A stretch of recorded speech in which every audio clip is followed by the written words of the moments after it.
The teen vanished in the dead of night after being seen crying alone at a gas station just past 3 a.m. What happened next is a chilling mystery, and every detail could hold the key to finding her. Stay with me as we unravel the haunting events of that night, piece by piece. You won't believe what the security footage reveals. At 3 a.m., when the world around the small town of Maplewood was swallowed by silence and shadows, only the faint hum of a flickering neon sign cut through the stillness. The Maplewood Gas and Mart sat on the edge of town, its fluorescent lights glowing weakly, barely penetrating the heavy darkness that had settled over the cracked asphalt and empty streets. Inside the gas station, shelves of snacks and drinks were bathed in a harsh, artificial glow. A tired, middle-aged clerk, Joe, wiped the counter for the 100th time that night, glancing periodically at the old clock hanging above the door. He was used to the late-night drifters, travelers passing through, local teenagers sneaking off after curfew, the occasional trucker needing fuel before dawn. But nothing about this night felt normal. Just outside, on the cold concrete by the gas pumps, a solitary figure huddled. She was a teenage girl, no older than 17, with dark hair pulled into a messy ponytail and a faded gray hoodie pulled tight around her slender frame. Her sneakers were scuffed and worn, and her jeans had grass stains on the knees as if she'd fallen or sat on the ground for a long time. Her head was bowed, and her shoulders shook with quiet sobs. Joe had noticed her when she first came inside about an hour earlier. She'd asked softly for a bottle of water and a granola bar, her voice barely above a whisper. Something about her unsettled him, the desperation in her eyes, the tremble in her hands as she clutched the money she handed him. He'd asked if she was okay, but she'd only shaken her head, murmuring, "I just need to be alone." After buying the items, she had slipped out and settled down near the pumps, away from the bright lights of the store. Joe's gaze lingered on her as he returned behind the counter, sensing something was deeply wrong. What had driven this girl here, alone in the dead of night? Her name was Emily. A few hours earlier, Emily had been in the warmth of her family home, nestled in the quiet suburbs just 5 miles from the gas station. But the home she returned to no longer felt like a refuge. The air was thick with tension. Words had been exchanged, sharp and cutting, leaving wounds deeper than any visible bruise. Emily's mother, a strict woman with high expectations, had stormed out of the room, slamming the door behind her. Her father sat silently, his jaw clenched, eyes avoiding his daughter's gaze. Emily felt trapped, suffocated by the weight of unspoken anger and disappointment. She grabbed her hoodie, slipped on her shoes, and without a word, slipped out the back door. Her only thought was to escape, to find a place where the noise in her head could quiet, if only for a little while. As Emily crouched by the pumps, the cold air bit into her skin through the thin fabric of her hoodie. Her breaths came in shallow, ragged gasps as tears streamed freely down her face. The buzzing neon sign above her flickered erratically, casting long shadows that danced across the deserted parking lot. She pulled out her phone, hands trembling, and sent a quick text to her best friend, Sarah. "I don't know what to do. I can't go back." No reply came. Minutes passed like hours. The sky above was a blanket of thick clouds, blotting out the stars. Somewhere in the distance, a dog barked, breaking the silence. Suddenly, a car pulled into the gas station, headlights cutting through the darkness. Joe looked up as the driver stepped out and hurried inside. Emily froze, eyes wide, unsure if she should stay or run. What if someone saw her? What if she got caught? She gathered her scattered belongings, stood slowly, and made her way toward the restroom at the back of the store. The small bell above the door jingled faintly as she slipped inside. Joe, watching through the cracked door, felt a chill run down his spine. Something about this girl's presence unsettled him, though he couldn't say why.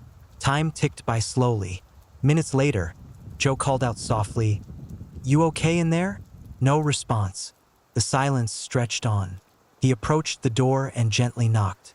"Hey, if you need help, just say the word." Still nothing. He tried the door handle, unlocked. He pushed the door open to an empty room. Emily was gone.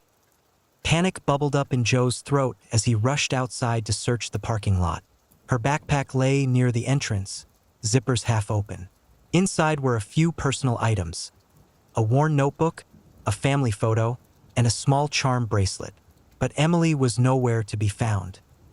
By dawn, police had arrived, combing the gas station and the surrounding area with flashlights and dogs.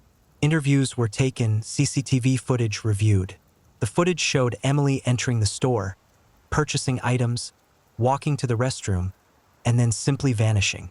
There was no sign of a struggle, no indication she'd left the premises. It was as if she had melted into thin air. The news spread quickly. Social media exploded with theories and heartbreak. Hashtag Find Emily trended nationwide. Volunteers organized search parties, scanning nearby woods and abandoned buildings. Her parents held a press conference, their faces etched with agony and disbelief. They pleaded for anyone with information to come forward. But days turned into weeks. No clues, no sightings, just the haunting image of a teenage girl who vanished at 3 a.m., crying and alone by a gas station on the edge of a quiet town. Who was Emily running from? Where did she go? And was she really alone that night? In the shadows of Maplewood, whispers began of something darker lurking beneath the surface, a truth the town wasn't ready to face. The sun barely peeked over the horizon as Detective Lisa Morgan arrived at the Maplewood Police Department early that morning, the weight of the previous night's events settling heavily on her shoulders. The news of Emily's disappearance had spread like wildfire through the tight-knit town. What had started as a quiet, sleepy community was now alive with whispered rumors, worried conversations, and growing fears. Lisa sank into her chair and pulled up the CCTV footage again, staring at the grainy images on the screen, the only hard evidence they had so far. The frames showed Emily entering the gas station just after 3 a.m., purchasing a bottle of water and a snack, then heading toward the restroom. And then, the video feed went dark for 20 crucial minutes. The footage picked up again, but Emily was nowhere to be seen. Lisa's mind raced. Who could have interfered with the footage? Was the disappearance planned or spontaneous? The unanswered questions pressed in from all sides. Police officers were already organizing search parties to comb the area around the gas station. Teams fanned out to scour the nearby woods, abandoned lots, and the quiet residential streets. Lisa joined a pair of officers walking the perimeter of the gas station parking lot, their flashlights cutting through the early morning mist. "Any sign of her?" Lisa asked. Officer Daniels shook his head. "Nothing so far, just some footprints leading into the trees, but they're old, not fresh." Lisa sighed and looked up at the awakening sky. The sun was beginning to cast long shadows over the sleepy town, but the dark cloud over Maplewood had only grown. Lisa's first stop was Emily's neighborhood, a modest suburban street lined with neat houses and well-tended lawns. The air was crisp and cold, and the early risers greeted her with tired but concerned eyes. Mrs. Carlson, an elderly woman who lived across the street from Emily, answered the door quickly, her face pale. "I heard shouting the night before Emily disappeared," she said, her voice quivering. Her mother was yelling, and Emily was crying. It was awful. Lisa nodded sympathetically. "Did you see anyone else around? Any strangers?" Mrs. Carlson hesitated, then whispered, "There was a car parked down the street late at night. I didn't recognize it. It stayed for a while, but then left without anyone getting out." Lisa made a note. "Do you remember what it looked like? Dark? Maybe black or dark blue. The driver's side window was cracked. I couldn't see much more." Lisa's mind cataloged the information, adding it to the growing list of mysteries. Emily's house was quiet and somber when Lisa arrived. The front door was slightly ajar, and the inside smelled faintly of lavender and old wood. She found Emily's mother sitting at the kitchen table, her hands wrapped tightly around a mug. "Mrs. Turner?" Lisa began gently. "I'm Detective Morgan.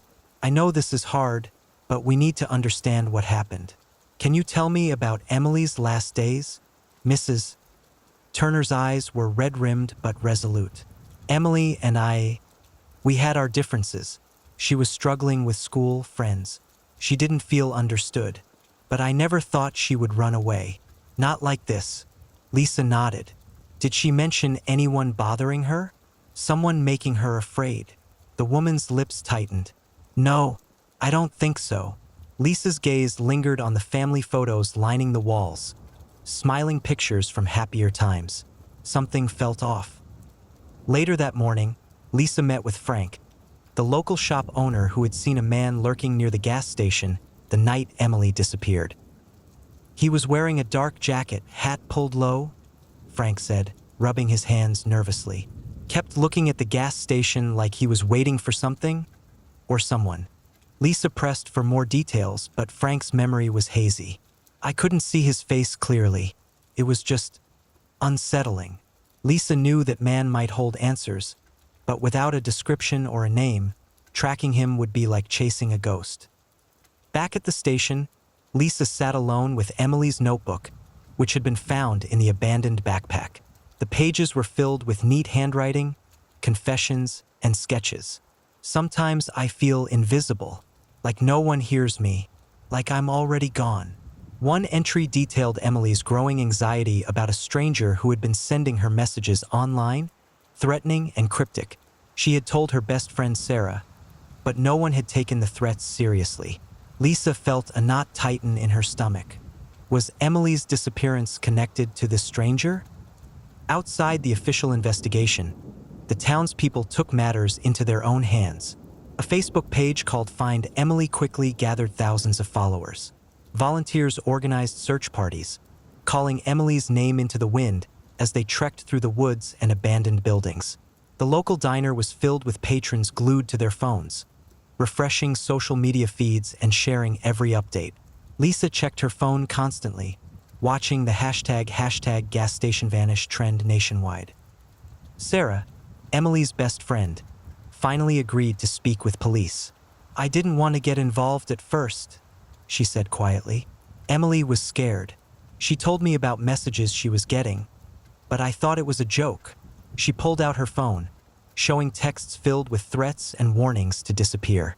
I wish I had done more, Sarah whispered.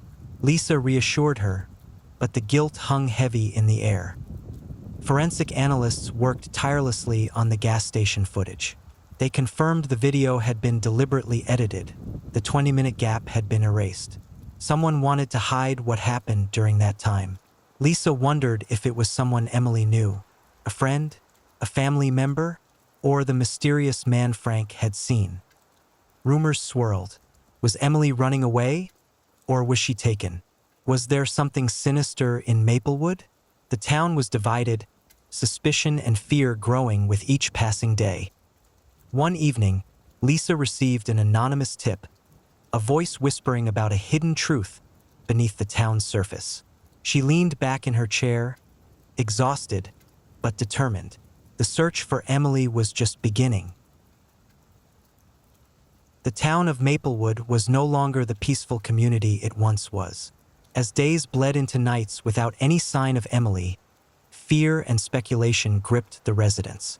The once friendly neighbors eyed each other with suspicion, wondering who might be hiding secrets. Detective Lisa Morgan felt the pressure mounting. The trail was cold, the clues scarce, but the burning questions kept her awake during long nights. Emily's disappearance had become the heart of every conversation, on social media, in the grocery store aisles, and whispered between friends. Everyone wanted answers, but the darkness only deepened. Early one morning, just as the sky began to lighten, Morgan's phone buzzed with a new alert. A hiker had discovered something strange deep in the woods not far from the gas station. The call sent the police scrambling. Morgan joined the team at the scene, a small clearing surrounded by towering pines and thick underbrush. On the ground lay a tattered piece of fabric, unmistakably part of Emily's hoodie.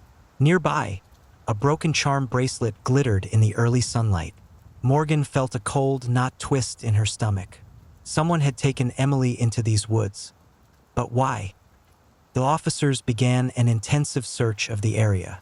Drones flew overhead, thermal cameras scanned the trees, and K-9 units moved cautiously between the shadows. Morgan led a small team, her heart pounding as she called out Emily's name into the dense silence. The forest seemed endless, its tangled branches blocking the sun and swallowing sound. Every snap of a twig or rustle of leaves set nerves on edge. Hours passed with no sign. Then, near a shallow creek, one of the officers found footprints, fresh, leading deeper into the trees. Morgan followed carefully, her breath shallow, the weight of each step growing heavier with dread. As they moved, Morgan's radio crackled. An officer called out that they'd found a makeshift campfire, cold, but recently used. Nearby, a crudely written note was discovered, scratched onto a torn piece of paper. "She's not who you think she is. Look closer." Morgan held the note, eyes narrowing. Was it a taunt? A warning? The woods suddenly felt less like a place of refuge and more like a stage for a sinister game. Meanwhile, tensions in Maplewood escalated. Rumors flew, fueled by fear and uncertainty. Parents kept their children close. Schools increased security. The local diner, once a hub of friendly chatter, grew quiet and uneasy. Morgan found herself answering the same questions repeatedly. Was Emily alive? Did someone in town know something? Late one afternoon, Morgan returned to Emily's house. The atmosphere was thick with unspoken truths. Emily's younger brother, Michael, was home from college. He seemed withdrawn, avoiding his parents' eyes. Morgan sat with him, gently asking about Emily. Michael hesitated, then whispered, "She was scared of something. Someone. She never told us everything." Morgan pressed, sensing there was more. After a long pause, Michael confessed he'd seen strange messages on Emily's phone. Messages that weren't just threats, but cryptic warnings. They said she was in danger, but she wouldn't listen. Further investigation uncovered a chilling detail. A man with a violent past had recently moved near Maplewood. Records showed he had a history of stalking and harassment, and he matched the description Frank had given. Morgan's team began tracking his movements, but he was elusive, always a step ahead, disappearing before they could catch him. Maplewood's fragile calm shattered when another teenager reported a suspicious encounter. The boy described a man lurking near his home, watching silently from the shadows. Parents held emergency meetings, demanding answers and action. Morgan promised the town she would find Emily and bring the truth to light. That night, Morgan sat alone in her office, surrounded by photos, notes, and maps. The shadows outside stretched long, the wind whispering secrets through the trees. She stared at the photo of Emily, her face innocent but haunted. The case was more than a missing person now. It was a fight against time, against darkness. Morgan knew the answers were close, but so was danger. The sun cast long shadows over Maplewood, but beneath the quiet streets and friendly smiles, something darker stirred. The town's fragile calm was breaking, the mystery of Emily's disappearance pulling at the edges of every neighbor's life. Detective Lisa Morgan had spent sleepless nights chasing leads, peeling back layers of secrets that no one wanted to reveal. The search had grown bigger, with the whole community watching, waiting, and hoping for answers that seemed to slip further away with each day.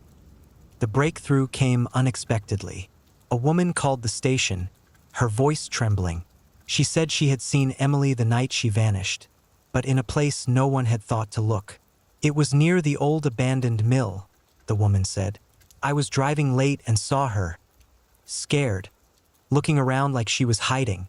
Lisa immediately dispatched a team to the mill, a decaying relic of Maplewood's past, its rusted machinery and shattered windows swallowed by vines and neglect. The officers arrived cautiously. The air was thick with dust and decay, the silence broken only by the creak of rusted metal and the distant hoot of an owl. Inside, the beam of a flashlight caught a scrap of cloth on the floor, part of Emily's hoodie. Nearby, deep footprints led toward a narrow tunnel beneath the mill. Morgan's heart pounded as she followed the path, the walls closing in, the air growing colder. The tunnel was damp and dark, a forgotten artery beneath the town. The tunnel led to a hidden room, walls covered with faded newspaper clippings and strange symbols drawn in charcoal. On the floor, scattered pages from Emily's notebook lay open, marked with frantic handwriting and cryptic notes. Morgan crouched, reading an entry. They watch from the shadows. I can't trust anyone. Suddenly, a sound echoed. Footsteps. Morgan spun around, flashlight trembling in her hand, but saw only darkness. Meanwhile, Sarah, Emily's best friend, was struggling with guilt. She hadn't told the police everything, fearing what it might mean. Late one night, Sarah met Morgan privately. There's something you need to know, Sarah whispered. Emily was involved with someone dangerous. She tried to keep it a secret. Morgan leaned in, heart racing. Who? Sarah hesitated. I don't know his name, but he was always watching, texting, threatening. Emily was scared, but she wouldn't say more. Morgan's team dug deeper into the man with the violent past, the one Frank had seen lurking near the gas station. They discovered he had been living under an alias, recently evicted from a nearby town. Social media posts linked him to disturbing comments and photos, hinting at a dark obsession. The man was armed and considered dangerous.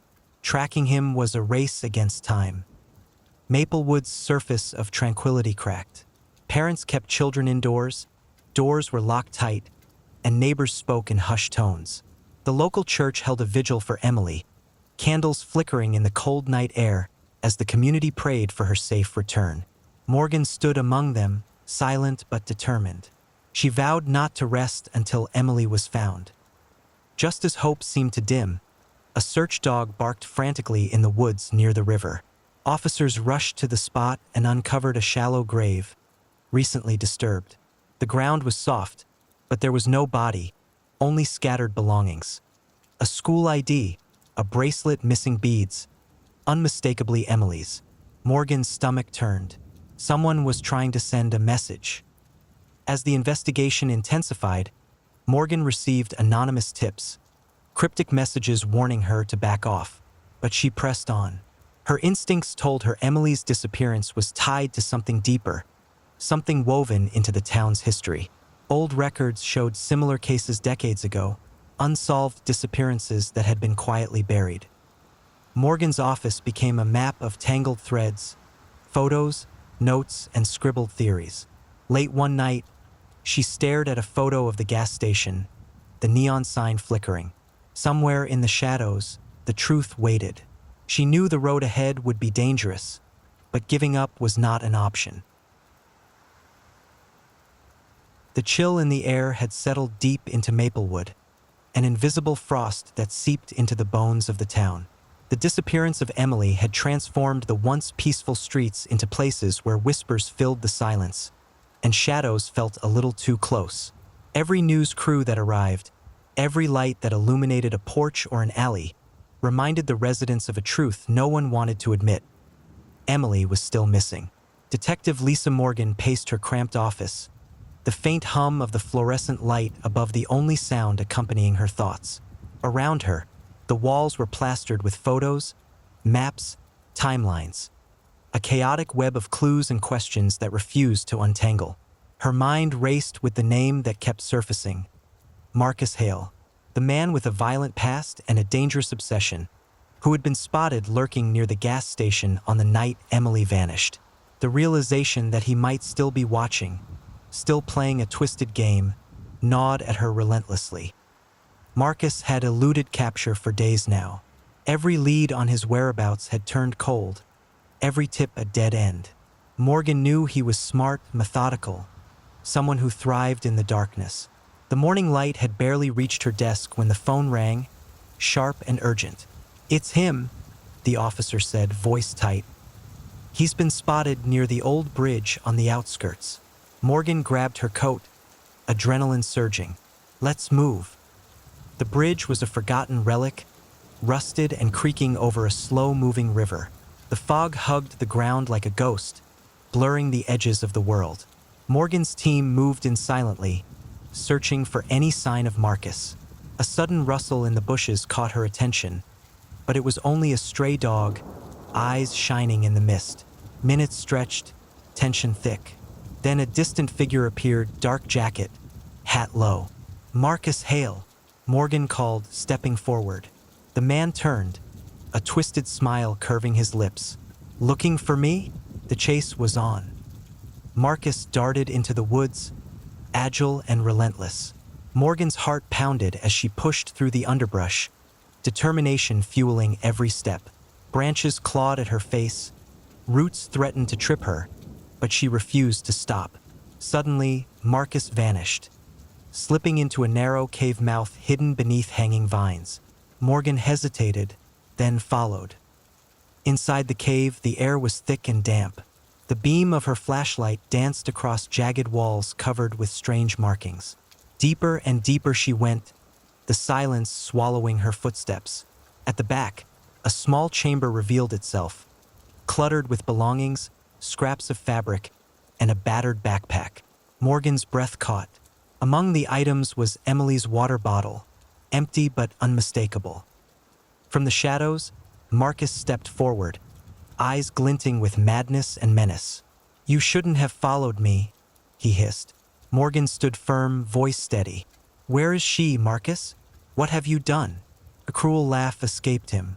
"She's mine now, and no one will find her." Morgan fought to keep her fear at bay. "Why? Why her?" Marcus's face twisted with pain and rage. He revealed a chilling truth, a dark obsession born from years of loneliness and loss. Emily had unknowingly become the center of his twisted world. As Marcus was taken into custody, Morgan felt the weight of the case deepen. The truth was more complicated than anyone had imagined, and the road to finding Emily was far from over. She returned to her office, pulling Emily's notebook close, searching for answers hidden in its pages. Maplewood was breaking apart under the strain. Families argued, neighbors eyed each other with suspicion, and the question on everyone's lips was the same. Could Emily still be alive? Morgan vowed to keep fighting, knowing that sometimes, even in the darkest shadows, a single light could shine through. The pale light of dawn crept over the horizon, casting long, fragile shadows across Maplewood. For weeks, the town had been gripped by fear and uncertainty, holding its breath in the silence left by Emily's disappearance. Now, with Marcus Hale in custody and the search intensifying, hope and dread intertwined like tangled branches in the cold morning air. Detective Lisa Morgan stood at the edge of the forest, watching as search teams fanned out in every direction, their voices sharp and urgent as they called Emily's name.